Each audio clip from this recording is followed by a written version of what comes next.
오늘로 문재인 정부가 출범 1주년을 맞았습니다. 문재인 대통령은 취임 첫날 신설된 일자리위원회의 일자리위원장을 맡으며 청년 실업 문제를 최우선 과제로 직접 챙기겠다는 강한 의지를 보였는데요.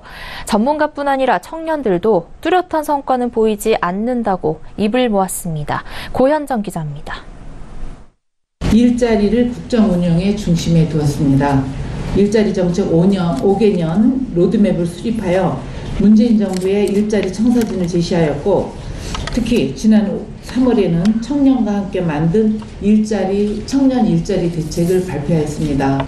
그러나 이러한 노력에도 불구하고 최근 일자리 여건이 좋지 않아 주무부처 장관으로 안타깝게 생각합니다. 더욱 혼신의 힘을 다하겠습니다. 일자리위원회 설치를 대통령 1호 업무로 지시하는 등 일자리 대통령이란 기조로 국정을 운영해온 문재인 정부.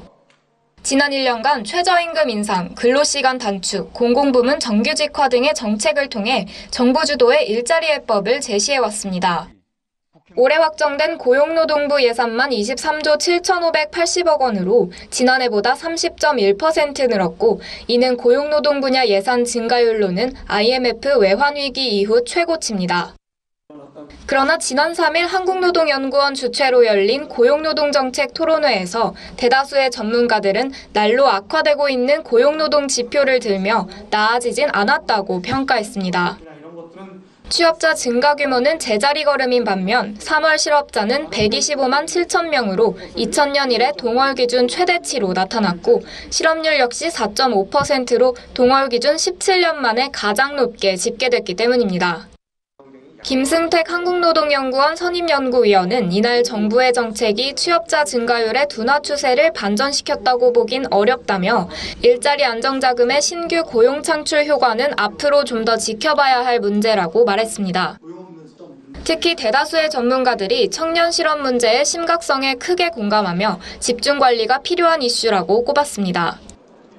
김유빈 한국노동연구원 부연구위원은 한국의 청년 고용률은 OECD 국가지표와 큰 격차를 보이고 있고, 25세에서 29세 사이 고학력자의 실업률이 높아지는 등 우리만의 독특한 현상이 있다며 보다 세심한 정책 보완이 필요하다고 지적했습니다. 일례로 고용노동부에서 저소득층과 미취업 대학 졸업자 등을 대상으로 취업을 지원하는 취업성공 패키지의 경우 서비스 질 논란이 계속되고 있습니다. 지난 3월 15일 발표됐던 청년 일자리 종합대책에서도 해당 정책의 내실화 문제가 언급됐으나 해결은 더딘 겁니다. 사실 요즘에 취업 문제는 저소득자들한테만 해당되는 게 아닌데, 4년제 나왔다던가 약간 학력이 좀 좋다던가 하는데 이용하는 사람들은 그냥 정말 실질적인 취업 지원을 받는다기보다는 그냥 용돈벌이 정도로 생각하고 기대를 하지 않고 신청하는 경우도 많은 것 같아요. 실제로 저도 거기서 엄청 뭔가를 그걸 통해서 직접적으로 취업을 연계되는 경우는 거의. 고용 상황이 부진하자 지난달 일자리위원회의 실질적 수장이 된 이모키 부위원장은 일자리 정책을 잘하기 위해선 창의적이고 과감해야 한다며 새로운 일자리 대책을 내놓겠다고 밝힌 바 있습니다.